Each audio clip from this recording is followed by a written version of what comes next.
Hi everyone, welcome to another episode of Addictions, Abuses, and Recovery. My name is Sherry Irvin and I will be your host today. With me, I have special guest star, my really good friend, Danielle Leukam. Danielle. That was a hard one. My name is Sherry Irvin once again and I will be your host. Danielle is a true epitome of courage under fire. She is a survivor of a violent sexual assault. She is also a single mom. She is a nurse. And just recently, she just got done completing her memoirs called 4 Pounds of Pressure, Hostage to Lioness. And look for it to be out sometime, I hope, in mid-July. Danielle not only serves as an avid advocate to bring about change and possibly bringing in even more funding for this ever-growing issue. Not to mention, she is also a sexual survivor, member of an advisory board to the governor, and she is going to sit down and we're both going to have a real talk about what needs to be changed within the system, what we need to do to get more funding and to grow more awareness. So without further ado, it is my pleasure to introduce to you my very good friend, Danielle. You're so sweet. I wanted to apologize first that I blend in with your couch wearing all black. I had this nice bright orange skirt picked out with this white top, but it just wasn't feeling like me today. I was feeling a little dark, so I decided to go with the dark. So I'm sorry if y'all can't see me. I'm here. And Sherry's being a little bit modest here. She forgot to mention that it's her birthday. So happy birthday to Sherry. Aww. And I do think that Sherry is absolutely fearless and amazing and a warrior herself. So I got you a little something as a reminder that you are fearless. And it's this little bracelet that says fearless on it, just to remind you every day that you are a warrior too.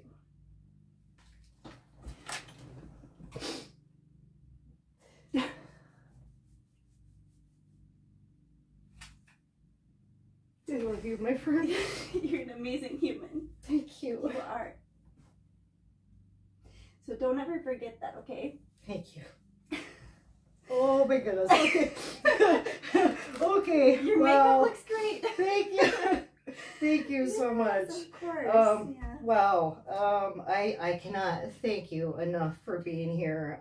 As many of you, as many of you know or don't know, Danielle has been a huge, huge support system to me. I am also a survivor of childhood sexual abuse. It has taken years to come to where I am now. It's been incredibly hard. And she has always been that person that I can talk to. No one understands unless you've been there. Yeah. And she has been there for me. So thank you so much for doing me the honor of coming on to this podcast today and sharing your experience. And the reason I created this podcast was to be able to talk about things that are not talkable. Right. And it is so important that we talk about these subjects. Even though in the last 20 years, this has gone down greatly, it's still not enough. The numbers are staggering. I did some statistic finding and doing some research on it, and I was absolutely appalled by the numbers that every 73 seconds somebody is getting sexually assaulted or attempted. Out of that, every 9 minutes a child is being sexually abused, which infuriates me. Out of all those statistics, 5 out of every 1,000 perpetrators will end up in prison. Yep. That's not good enough for me. It's not good enough, no. So we need to start believing our children. We need to start believing each other. We need to start watching out for our dads, our uncles, our grandfathers, our grandmothers, our moms, whoever it may be, if they're portraying concerning acts of maybe treating a child maybe the way they shouldn't, or even a coworker, or whether it's a boss and an employee, or a teacher and a student. We need to call people out for their inappropriate actions. And then of course, survivors networking, like you and I, it just feels good to talk about, especially with somebody that's been there, done that, and truly understands what it feels like to go through. So I'm really honored to be here. So thank you. I appreciate it. So if you could, I know that I know this is a tough subject. I can tell you myself, I'm completely emotional because it triggers me, and we had talked about this, and no one can imagine what you've been through, so if you're comfortable, would you be willing to share your story? Yeah, of course. So I think a lot of people know my story, and I'll go over it again, but it'll also be in my memoir that's coming out. But one of the biggest things I remember from being assaulted was the day before I was assaulted. It was November 17th of 2018, and I just remember it being a perfect day. My son and I went to a movie that morning. We went to Shopko and bought Christmas lights for our Christmas tree. We went to the gym. I got him an ice cream cone. We went home. I tucked him into bed. I had one glass of wine, and then I went to bed myself, assuming that I was doing so safe and sound. And in my victim impact statement, I mentioned one of the hardest things is I was so happy while somebody was waiting to hurt me. So I don't know where he was or what he was doing, but I woke up at 1:27 in the morning, and I remember that because I heard a noise at the end of my bed. And so I grabbed my cell phone and looked at the time, and I remembered it. I put my phone down, tried to go back to sleep, heard a noise, grabbed my phone again, and then clicked on the side so my phone would light up, shined it at the end of my bed, and then that's when he stood up, and I saw him, the gun pointed at my head. He was wearing dark clothes, a mask, gloves. He was completely, there was no part of him that was showing other than his eyes. So in a matter of seconds, he said, "Don't move." And then he directed me to lay down, turn on my stomach, and then just like that, I had my arm or my wrist zip tied behind my back, and he just stood there, and I couldn't see him because I was on my stomach, but I could just feel him, like the feeling of success that he had, that he now had me 100% in his control. So that's one of the feelings I'll never forget from that night. Everything after that was 5 hours of, him and his ups and downs, and, he had talked about giving me something, like drugging me, which I told him I couldn't take anything because I had my son to take care of. And then of course I got mad at myself for admitting I had my child in the house, so I blame myself for him even knowing my son was there. But over that span of 5 hours, he raped me 3 times. He threatened to kill me. He threatened to kill my son over and over. And I look at myself as a hostage in that situation because I couldn't go anywhere. He demanded that I didn't. He demanded I stay in my room. He threatened me with his gun. He had raped me twice, and then he was out in my living room for a long period of time, and he would come back every minute or so to check to make sure that I hadn't moved. And at the time, I had no idea what he was doing in my house, but I didn't hear my son's door open. That was the one thing I was listening for. And at one point I said, "Just please leave my son alone. Please leave him alone. Don't touch him." And he said, "I'm a rapist, not a monster." So he admits right there what he did. And I remember at one point he came to the door, and it sounded like his gun dragging across the door, just to threaten me, to intimidate me, to terrorize me. And it did, because I still, can't go to bed without thinking about stuff like that. But later in the night, he eventually came back. He said, "What are you going to do when I leave?" I said, "I'm going to go in my son's room." And then after a bit more conversation, he said, "So what are you going to do when I leave?" You know, just to make sure I'm not going to go tell the cops or whatever. I said, "I'm going to go to the bathroom, and then I'm going to go in my son's room." And so he let me go to the bathroom. He tried to make me go with the door open. I couldn't.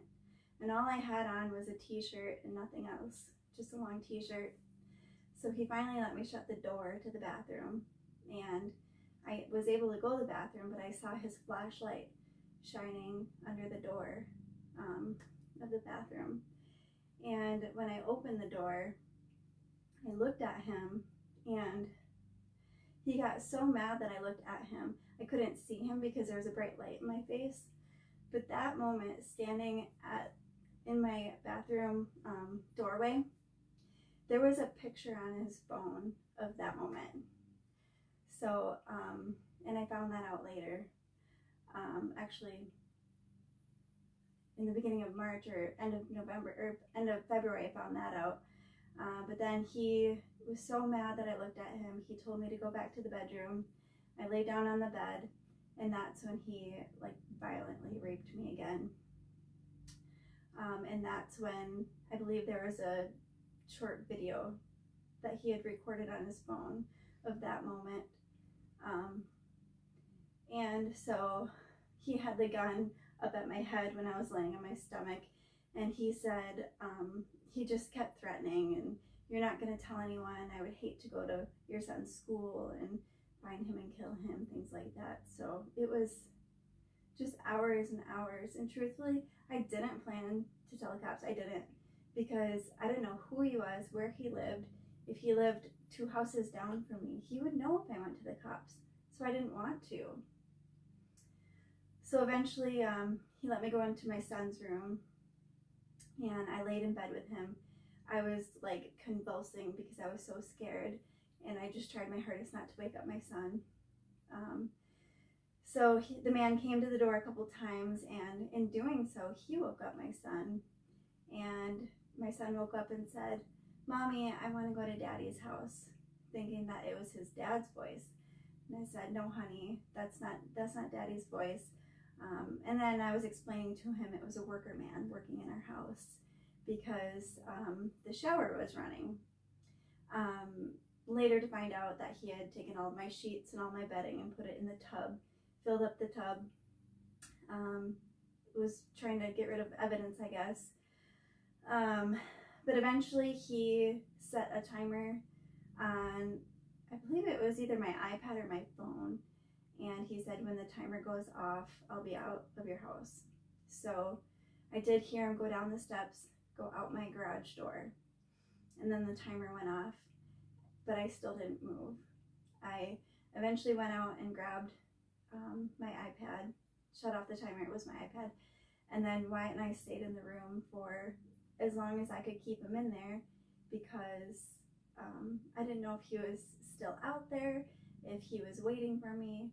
I didn't want my son to be in any situation like that. So we waited a while, and then eventually Wyatt, or my son, wanted to go into the kitchen and have breakfast. So I went out ahead of him, making sure, you know, the coast was clear and everything. And that's when I had to pretend that it was another normal morning. So after that, I just pretended like, okay, let's make breakfast. Like, let's, you know, have a cup of coffee.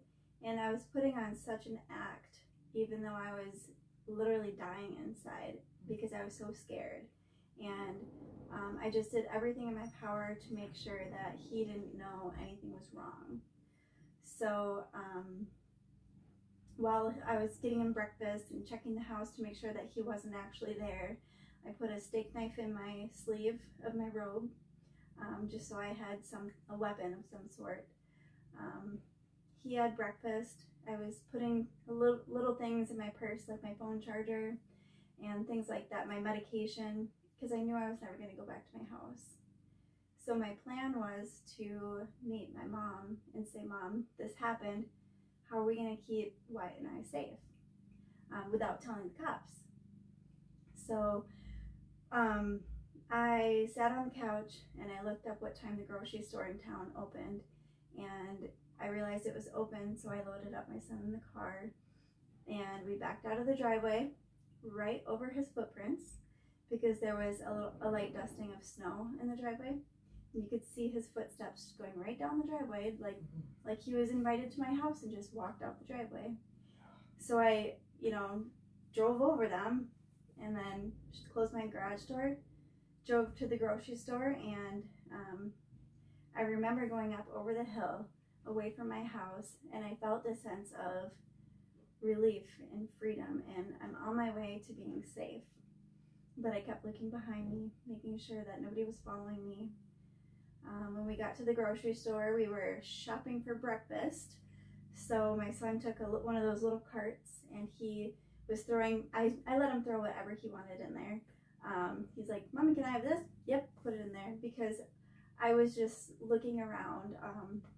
What ended up happening is I waited to find a woman that was shopping because I was so afraid to use my phone because I wasn't sure if he bugged it.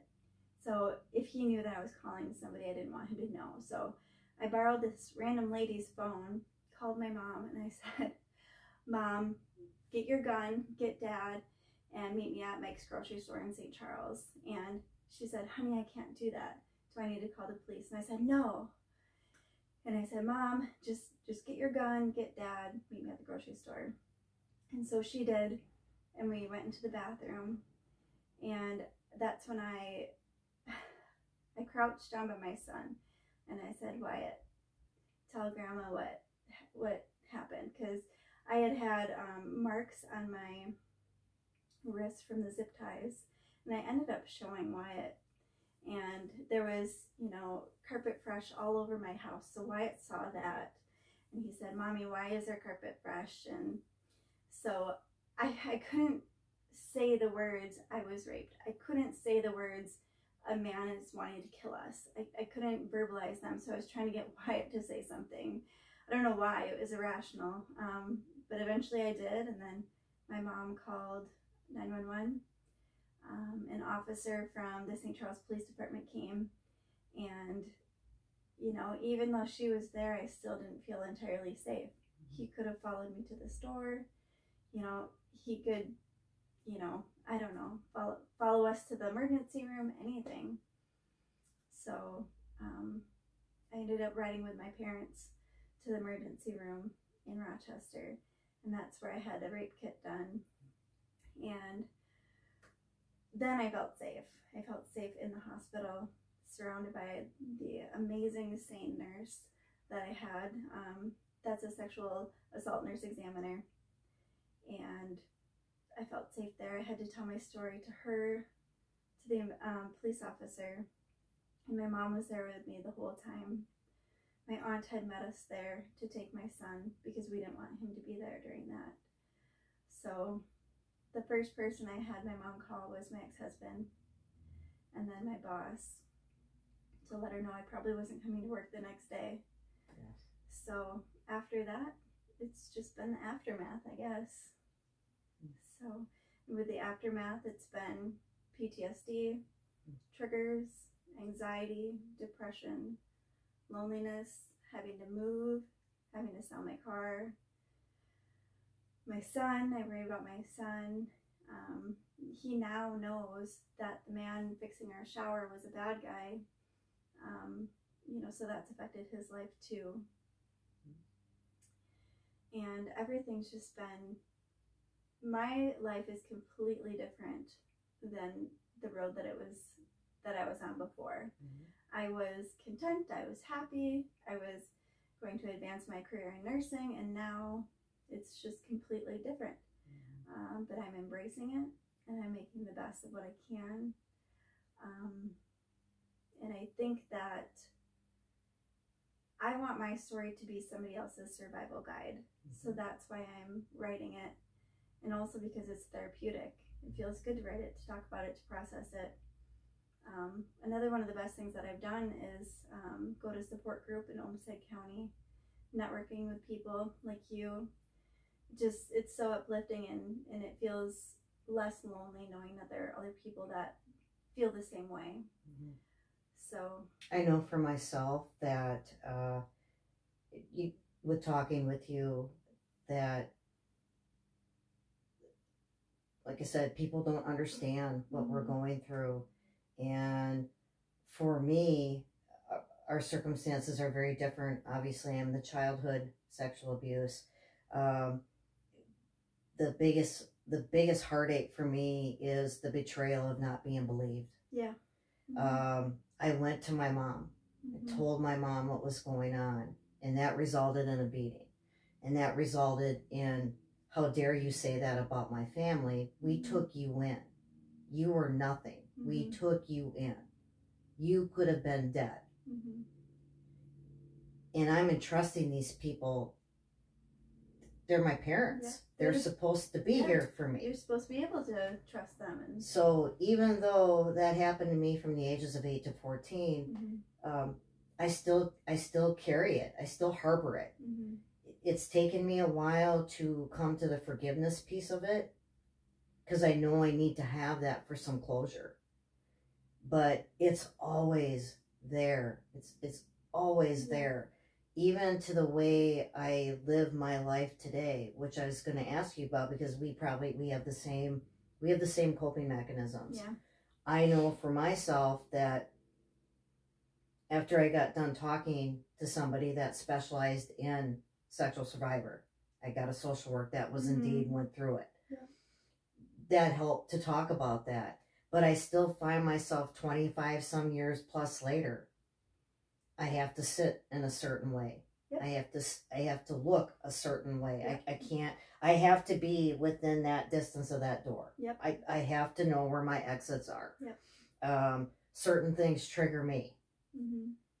What have you found have been some really good techniques for you for, say, for instance, with your advocating and you meet somebody that's brand new and fresh to this, what advice would you give them on what to do to cope?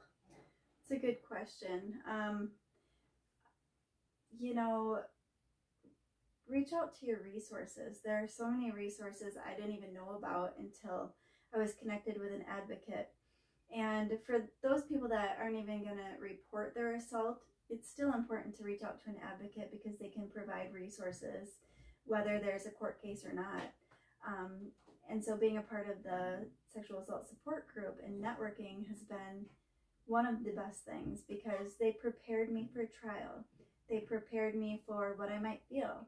And most of all, they validated my feelings. So I was feeling like I didn't want to eat for a week. And they're like, I felt that too. And then I wanted to eat all day, every day. They felt that too, because that's something that we can control. So it's nice to be in a group, because they validate you and they offer advice as to how to get through what you're going through at that time. So I would recommend that. And one of the best things that I did was I took my mattress out to a friend's house. And we set it up in her field, and I took an AR and I shot the mattress. Nice. And then I put the mattress in a burn pile, and I dumped gasoline all over it, and I lit it on fire and watched it burn. So that felt so good. I can't imagine I can't imagine how freeing that must have been. Oh my gosh, yeah. Cathartic. Yep. I mean, just freeing. Yep. That, wow, you didn't get me. You didn't get me.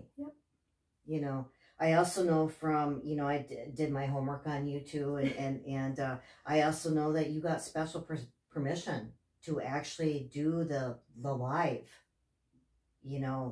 to be there for that live sentencing. Yep. When we were in a stage of COVID. Yep.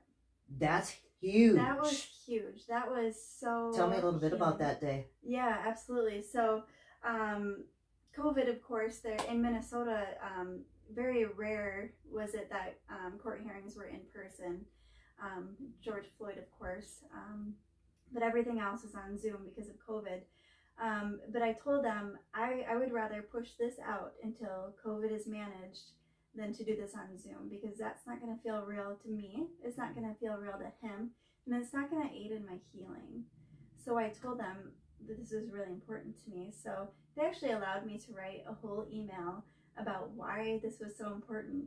And part of the reason was because I was vaccinated as well. So they did grant me to be able to come watch sentencing in person. They put up plexiglass, and we were all social distance, had on masks, things like that. But I got to read my victim impact statement. How did that? What was the feeling that? Did you have a sense of? I know for myself that even some of my own triggers scare me. Mm-hmm. Did you have a sense of fear just seeing him? Absolutely. And the thing is he was wearing a mask when he was at my house. He was wearing a mask at the hearing. So it was not only triggering to see him, it was triggering to see him in a mask. But at the same time, it was very powerful. There were, I don't know how many police officers were in there, but there were a lot of police officers in there. And so I felt empowered by them, and I felt empowered that I was there, that they granted me that opportunity to be able to be there and say what I had to say in person to him.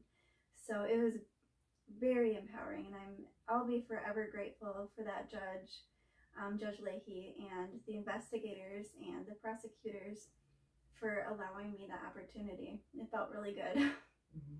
I'll never forget that. I can't imagine. And I only cried once. Yeah. So yeah, and all my friends were watching on Zoom. I could only have my mom there because she was vaccinated, but all my friends texted me and saying they were bawling the whole time I gave my speech, and they didn't know how I did it without crying. But did you feel any remorse from him, or mean, how was he acting? I'm not sure he's capable of feeling remorse. So psychopath. Yeah, he stood up and said, "She doesn't need to be afraid of me. I'm sorry for what I did." I believe he said he was in the wrong place at the wrong time. The way he was talking was like, meh, I got in a car accident, and, I didn't mean to do that. And, just so fake and nonchalant. And he just, didn't affect him at all. No. And, most people that have that narcissistic, psychopathic type, there's no feeling there at all. They're devoid of feeling. Yeah. So I suppose it would stand to reason you would not get the, however, you are right to be able to do that. And, I'll be completely honest with you. I don't think 21 years is enough. No, yeah. I think that, something so heinous like that, you should never see the light of day. Right. And maybe that's something that I have to get over. Yeah. But I know for myself, even with trying to have that closure, that if my great uncle was alive today, and because unfortunately he died before the rules came in where there was no statute of limitations. Yep. I would definitely prosecute. Yeah. Because even though I have bettered my life today, even though I have become a much stronger person, he still knocked me to that little girl, and he took my innocence away. Yeah. And it has affected every relationship that I've had. And he should be called out. Exactly. And what's really hard for me is that I have to be completely honest with you. I don't trust a lot of people. Yeah. I may have a ton of friends, but there's still that, you know what, I'm going to get out before you get me, before you can hurt me. I'm the same way. And henceforth the loneliness. Yep. We were talking, I can feel like I can be lonely in a crowded room. And it almost feels self-inflicted, doesn't it? It does. It feels like, and then I feel like I did something to deserve that. Yeah. Even though I was a child, and I have to admit, even as a child in the beginning, it felt good. Being completely honest, I was getting lavished attention. I was getting toys. I was getting taken to the zoo. I was getting taken out to eat before the real before it started getting uncomfortable. You were being groomed. And yes. the beginning stages of that grooming felt good. And it felt great. Wow. You know, this is nice. Yeah. You're a really great uncle. Yeah. You know, but little did I know that as time moved along, you know, the touching became really inappropriate to as inappropriate as, you know, take your imagination and go wild with it. Sodomy, the whole 9 yards. Yeah. But yeah, I just, you know, and I know for myself, it affects so many of my relationships. Yeah. Trusting does not come easy for me. I feel like I always have a wall or a barrier, or if somebody's getting a little too close, I'll push them away, you know, and the people in my life are the people that were there prior. There was one person that came into my life afterwards, and, you know, that ended for a different reason, because apparently girls can't be friends with boys who have girlfriends, but I'm just being honest. This is about honesty, isn't it? Yes. It's happened twice to me now. It is authentic. So, yeah.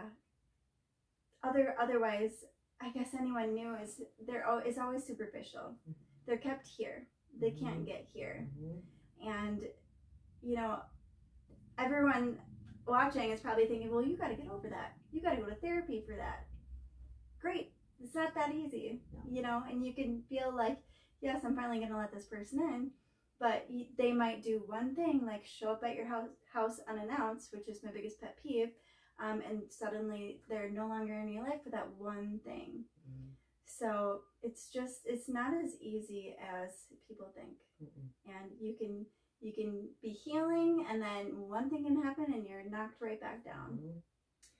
Yeah, I know myself, which you have been my greatest source of support. Unbelievably, I cannot imagine not having you in my life.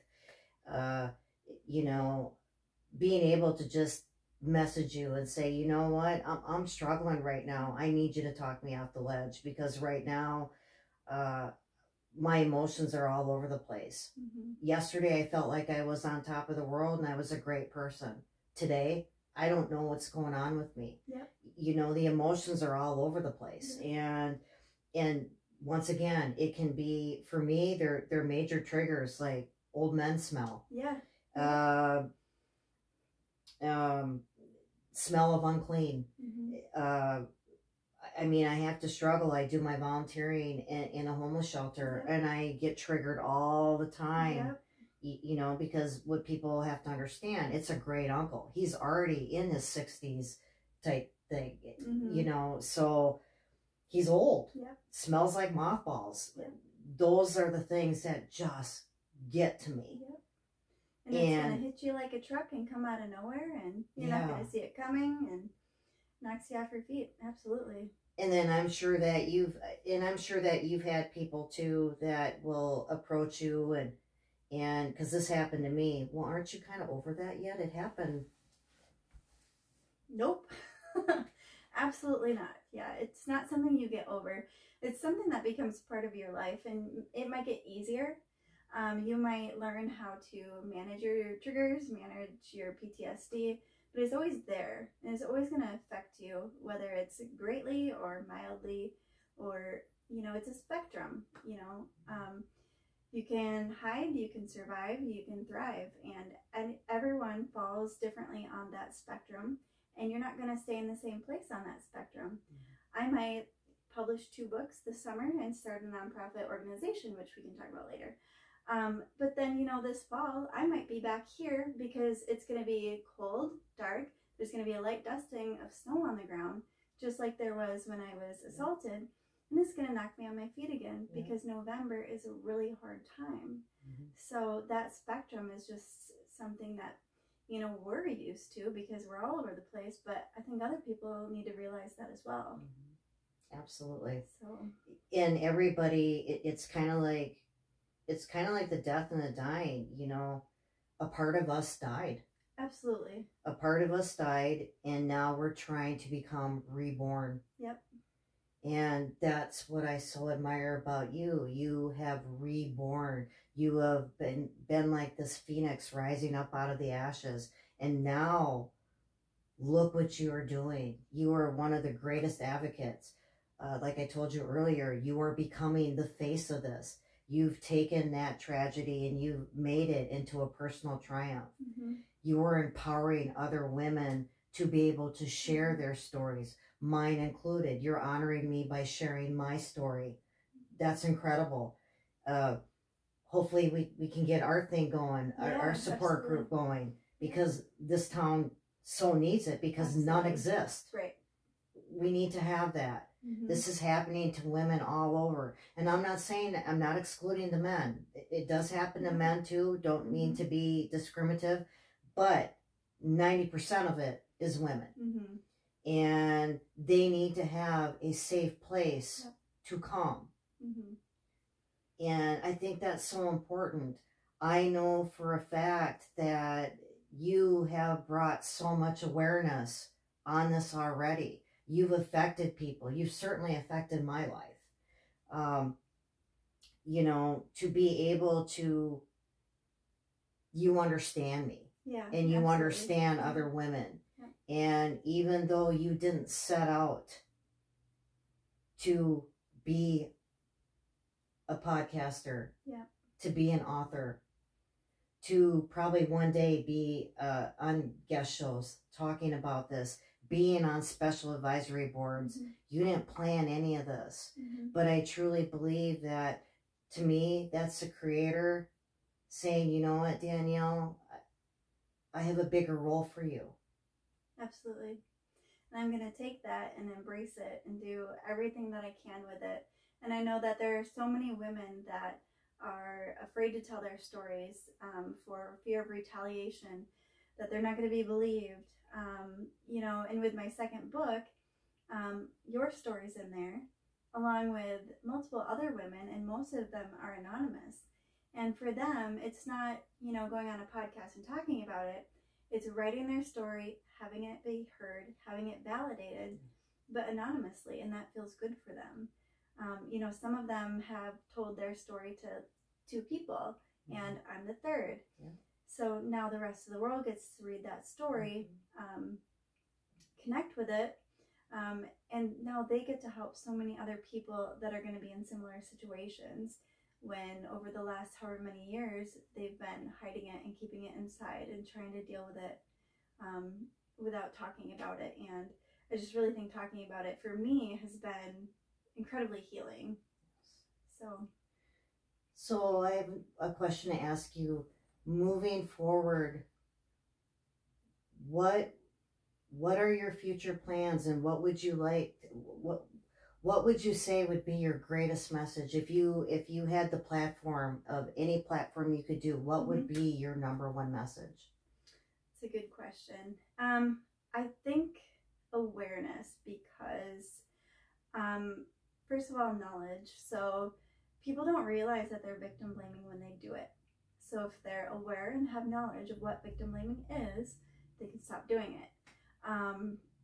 And then also just the fact that I was speaking with my former therapist, Gina Dilly, and she said one of the greatest precursors to a future abuser is a violent childhood, or a violent early childhood. So, I mean, I can't change parents, but I, you know, I'm not saying that this is my abuser's situation, but... Or blaming parents. Right, right. But love your children. Teach them not to objectify people. Teach them to respect people, whether it's he, she, they, or whatever it may be. You know, and I don't know, it's everything. So in starting this nonprofit that I'm looking into starting with you, the other thing that I wanted to raise funds for is actually the wives of abusers, because my abuser has 2 ex-wives, each of them with 3 kids each. And now they don't have any child support, they don't have income, so their income was completely cut in half, and there's nothing for them. I agree. I think that there needs to be more funding. There needs to be more awareness. I think that there needs to be more classes. Many of these individuals too, they already have anger management. Now we know that rape is not totally the anger thing. It's the control. Yep. You know, so you're right. We need to start things early. Yep. Get young boys out of that machoism. Yep. Learn that it's okay to cry. Yep. Because so often, you know, you're raised to be the ultimate male. Yep. The football playing, sport playing, you know, God forbid if you even look feminine, you know, can't have that. Yep. My boy's going to be all male. Yep. And we need to teach children consent. Yes. And then another thing is that no is a complete sentence. You can say no, and that's it. That's it. You don't need to negotiate. You don't need anything other than no. And that should be enough. And not to mention the fact that we need to get out of that. What drives me absolutely crazy is that we re-victimize that person a second time. Absolutely. All the questions that are asked, you know, what were you wearing? What did you have to drink? What were you saying? Were you being flirtatious? It doesn't matter if I was any of those. Yep. No is no. Exactly. You don't have a right to my body. Exactly. And when I'm telling you no, I don't care if I have 10 drinks. No. Yep. And so often when you go in front of the judicial system, you're on trial. Oh yeah, they ream you. Like, what were you doing? What was your history? Are you an addict? None of that should matter. It shouldn't. But then you're sitting there having to defend yourself, feeling re-victimized for something that you didn't ask for, you didn't want, and you're the victim. It's just backwards, it seems. It is, and I think that the laws need to be changed because you're absolutely right. Because of the way the trial system goes, because of the way the Q&A go, I have a law enforcement degree. You know, I know that the investigation itself, you know, thank God that we do have people that, you know, that meet you at the hospital, that they are trained to deal with sexual assault. However, it's still not enough because you're still being asked those tough questions.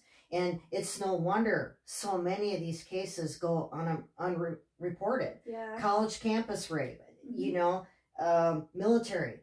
Yeah. The numbers are staggering. We were just talking. The numbers in the Native American are staggering. No one wants to go through the court system because it's too hard. And they're the ones that end up being on trial. And like I said, I can't tell you, it sickens me that 5 out of 1,000 are going to end up in prison for this. It's wrong. It is wrong. These numbers are appalling. Now, like I said earlier, I understand in the last 20 years that the numbers have dropped by quite a bit, but it's still not enough. There's not enough education, and the education needs to start really young. Yep. Boys need to know the boy parts. They need to know the girl parts on dolls. You know, there needs to be training at a young age, but so often it's like, we can't teach our kids that. You know, sex education at such a young age? No, they're starting at a younger age. That, and model what you want your children to learn. So if you're treating your wife or treating your husband a certain way, your child's going to grow up thinking that that's normal, thinking that that's right. And another thing I wanted to mention too about the court system is I didn't want a plea deal. I didn't want at all for like 2 of the last 2.5 years. But, and I know the prosecutors knew this at the time, what the plea deal brought to me was hearing him say guilty, was hearing him say, yes, I did that, yes, I did that. So I know a huge majority of court cases like this end in a plea deal. And for people that don't want a plea deal, I just have to say that a plea deal was satisfying for me because I heard him admit it. Whereas if we had gone to trial, like the minority, he wouldn't have admitted it. He would have gone to jail still denying what he did. So that was really satisfying for me too. And I actually got the transcript of him saying, yes, I did that. Yes, I did that. Guilty. And I have that paper copy, and part of it's in my book, and I'm going to keep the rest It's empowering. It is. It's absolutely empowering that, guess what? You didn't break me. Mm-hmm. Oh, yeah. You did not break me. I will rise above this. Mm-hmm. And I will be free. Yep. And that's exactly what is happening. Once again, you know, you are changing the face of your tragedy and doing so much more with it. And we need that. We need people to not be afraid to speak their truth. Mm-hmm. Because so often, yes, they just, in no fault of their own, they are so tired of being victimized. They just want it over. Just let this be over. The problem, what happens with that is because there's only so much of a breaking point that we all can take. Right. And it boomerangs. Yep. Just like any addiction, any abuse, it boomerangs and it comes back. And then you end up, a good majority of them end up being a statistic. Because suicide will take them. Yeah. And, you know, it needs to be better that they can tell their story without being that victim again. Mm-hmm. Exactly. You know. So, and that's another thing I would say to survivors too is, tell your story to somebody, whether it's your friend, your mom, whoever, a victim's advocate. You don't have to report it if you don't want to. And that's fine, but networking is so huge, and they are not alone. There's not a single survivor that is alone. So even if you feel alone and you want to reach out to me, please do, because I will believe you. Me as well. My Facebook page is always open. My Messenger is always on. Yep. You know, please, if you are a victim at all, or, you know, you need somebody to talk, or you're wanting to know what the definition is. So often the sexual abuse has such a huge, broad definition, but it does. It encompasses attempted, it encompasses violent rape, childhood sexual abuse. We are all in that spectrum. Also, many of you probably may or may not be aware of, April is Sexual Awareness Month, and it's huge. And we need to celebrate the small victories that we have. And my last question to you would be, moving forward, where do you see yourself now that all this is happening, moving forward? I know where I see you, but tell me where you see you. You know, I'm public speaking I'm doing a live webinar for the Medical College of Wisconsin and Marquette University on Thursday for Sexual Assault Awareness Month. And I'm really excited to talk about what I have to say and what I think people need to learn in the community. So I would really like to continue public speaking. I would like to continue writing books. I would like to start the nonprofit, get that going. Anything in this direction makes me feel good, makes me feel worthy, makes me feel respected. And that's the path I want to be on, because I think that I can help. And I'm not afraid to tell my story. I'm not afraid to wear all black and act like I'm tough. And I just want to be able to help other people that went through what I went through, and who might go through what I went through. So I just see myself going in the direction that I'm already going, but further, better, more. Well, I can't thank you so much. Once again, this is what I love about this is that it is not a polished podcast. It is two really good friends sitting down, talking about a pretty tough subject. Yeah. You may not see it, but inwardly the emotion is riding through me. I'm so proud and so honored to know you, because I do what you are doing is going to be helping so many people. I cannot wait for that book to be released. I know that you are on a different path now. Yeah. And like I said, the Creator is taking you from a direction of tragedy and moving you right into something else. And I know that you are going to be able to help so many people. And yeah, I mean, you're bringing about change that we so desperately need to have. Yep. And it's because of people like you that lift me up and encourage me to keep doing what I'm doing and push me to do better than what I'm doing. You're the reason that I'm going to keep continuing on this path. So I really appreciate that. Thank you so much. You're going to make me cry again. Oh my goodness. You're amazing. I tell you You need to. Oh, I'll thank tell you you so every much. day. I know. You have been absolutely fantastic. And I was going to mention too, if anyone's curious about my release date for my book, it's easiest to follow my website, which is www.danielleleukam.com. Otherwise, I do have Facebook, Instagram, Twitter, social media. So absolutely, please, everybody, feel free to check those out. She is a huge advocate for all of this.